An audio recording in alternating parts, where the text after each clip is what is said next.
मी 42 वर्षापूर्वी कोल्हापूरच्या फुटपाथवर ओरडून अंक विकत माझी पत्रकारिता चालू केलेली होती। रेल्वे स्टेशनवरून हातात पेपर घेऊन मी पत्रकारितेला सुरू केली होती आणि मला माहिती नव्हतं जो पेपर मी ओरडून विकतोय त्याच पेपरचा मी ग्रुप एडिटर आणि डायरेक्टर बनेन, पण मी झालो। हे 42 वर्षाचे अनुभव घेऊन मी आज तुमच्या समोर बोलतो, उभा राहतो, तेव्हा मला एक गोष्ट स्पष्टपणे जाणवते की बरंच पाणी वाहून गेलेलं आहे, वाहून जात आहे। आपण बदललेलो आहोत, आपला व्यवसाय बदललेला आहे। कधी काळी टिळकाने लिहिलेले अग्रलेखाचे हेडिंग वाचत वाचत आम्ही मोठे झालो।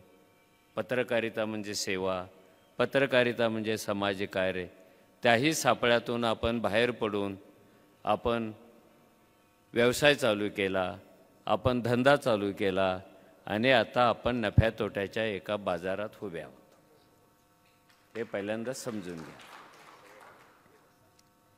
आजची या क्षणाची पत्रकारिता ही आमच्या काळातल्या पत्रकारितेच्या पेक्षा एक मोठं आव्हान आहे, कारण आमच्या काळामध्ये माणूस एकसंध होता, समाज एकसंध होता, आता त्याचे डिव्हिजन्स झालेले आहेत।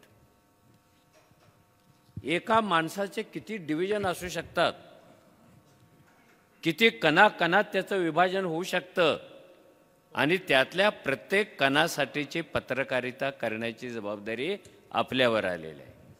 नुसता माणूस पत्रकारितेचा विषय नाही, कुठला, कोणता, कसा जगतो, कुठे जातो, त्याच्या समोरचे चॅलेंजेस काय, त्याचं राजकारण काय, त्याचा धर्म काय, त्याचं अर्थकारण काय, त्याची संस्कृती काय, त्याला कोण सतावतंय, त्याचे प्रत्यक्ष प्रश्न कोणते, अप्रत्यक्ष प्रश्न कोणते, हे असे सोडवण्याची जबाबदारी पत्रकारांच्याकडे आलेली आहे।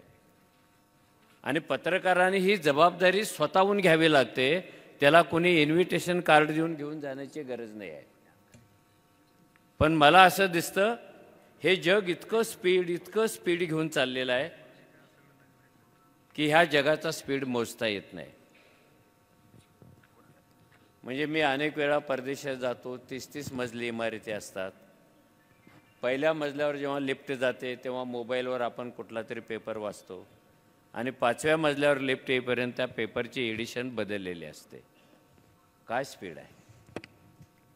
5व्या मजल्यावर नवीन एडिशन, 10व्या मजल्यावर नवीन एडिशन, आणि हे सगळं त्या माणसाला पकडण्याचा एक प्रयत्न आहे।